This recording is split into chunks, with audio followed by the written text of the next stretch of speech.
I couldn't hear any audio though. Well, I'll say it again.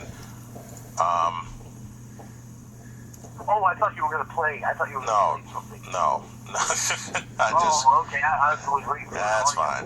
That's fine. Yeah. The last time I was on your show, we were mourning passing of the American Dream, Dusty Rhodes. And today we're talking about this controversy of Terry Gene Bollea, better known the world over as Hulk Hogan. And this actually opens up to me a subject that is very important to me personally, and that is privacy rights. And I think that a lot of people don't understand what the backdrop is to this story. They just see the media headlines that are just there to grab your attention. Right. I think that in this country, starting with RICO laws, the drug war, through the Patriot Act, begins to erode our privacy rights. But I think that even larger than that, culturally, with social media today, with Facebook, where everybody puts where they are all the time, and they throw all their personal laundry, dirty laundry out there into the public, this generation doesn't really truly value privacy rights. If you look at my Facebook, I never write anything. I have a teenage daughter, never write anything about my daughter, never write anything about where I am unless it's for promoting a promotional event.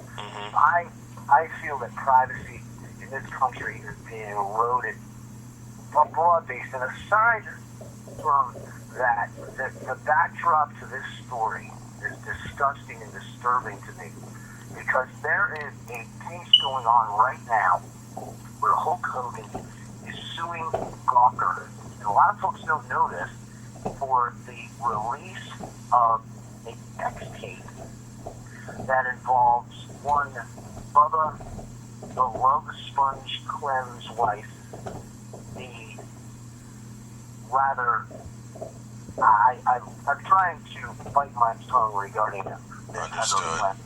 I would say that to call her a piece of filth would be insulting garbage.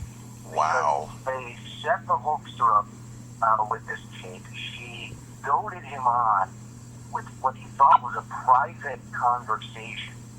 And now Gawker, in the midst of this trial, which has not yet been adjudicated, and by all legal experts, feel that the Hulkster has a great case here, that this should never have been released. They release this damning audio. So I feel that there's a broader issue here that no one is looking at, and that the media loves to tear down celebrities. You've already seen George Foreman come out in support of the Hulkster. You've already seen Dennis Rodman come out in support of the Hulkster. People that are close to him say he's not a racist by any means, and these were private conversations. And he was responding, I feel, to a woman that, if you know anything about Bubba the Love Sponge Clem, and I know plenty about him, because I used to book him for promos at Knickerbockers and Hooters in Milford when I was on-premise manager of Northeast Beverage in Connecticut. And I'll tell you just a little something about this Bubba the Love Sponge. And they call him a scumbag. I think it insulted the copies. It's actually the original meaning of the word scumbag. Bubba the Love Sponge. He had us had a couple of breweries sponsor him for a big appeal. He was supposed to do bits that was supposed to be a huge appearance at Knickerbockers. He had previously done some stuff for the Scooters. At that time, he was going head-to-head with Howard Stern. And we booked Bubba. He showed up late. He showed up intoxicated. He did no bits. He just sat at a table. Then he was up at the bar. Then he left early. Very little fan interaction. It was horrendous. And this was on a Friday night. Come Monday, I turn on the radio station, and this is a station out of Hartford, Connecticut, and Bubba's not on there anymore. he knew that he was no longer going to be on that station in Connecticut and no longer going to be broadcast in the Milford area. So he basically just cruised and took the money. And that's indicative of a man that would offer up his wife to other men to have sex with. And that's his own private business as well. But let's look at the real backstory. Yeah. This is, everybody just looks at the headlines. And I want to be somebody that comes out and says, I don't think that Hulk Hogan's private conversations should have been broadcast. I don't want to hear what Brian Snow's pillow talk is with his missus. I sure as hell don't care what any other celebrity's pillow talk is, and what their private conversations are with a woman before they're about to do the nasty.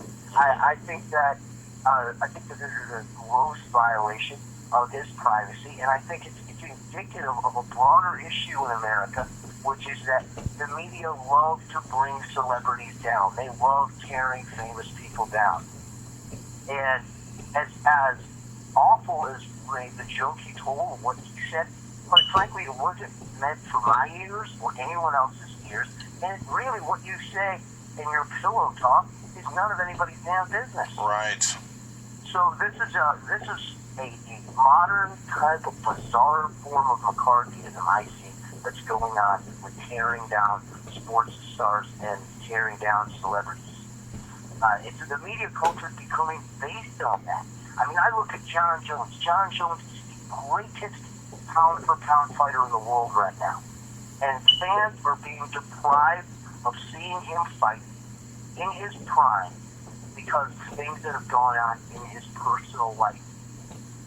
And I feel that John Jones, the Diaz brothers, all these guys that are controversial, they're not running for president. They're fighting in a cage in their underwear, for Christ's sake. Mm-hmm. Let's stop holding these people to this standard. So, to me, that's where I'm coming from, on this issue. And I think that, hey, and I wrote a little quote here, for the sake of Babe Ruth, let's stop this stuff. Because if we had known what Babe Ruth's personal life was and how he used to come to practice intoxicated, back in his day, he was paid to hit the home runs. Right.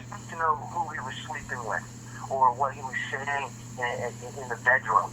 I mean, this has gotten out of control, and it's a broader subject, which is the erosion of our privacy rights here in America. That erosion has been going on for such a long time, and people refuse to see it. They refuse to look at it. They refuse to examine it.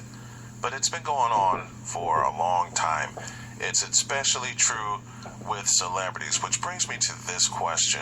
Why is it so important for celebrities to be torn down in this country and in this day and time? My personal opinion is I think there's a lot of jealousy behind it. And I look at it this way.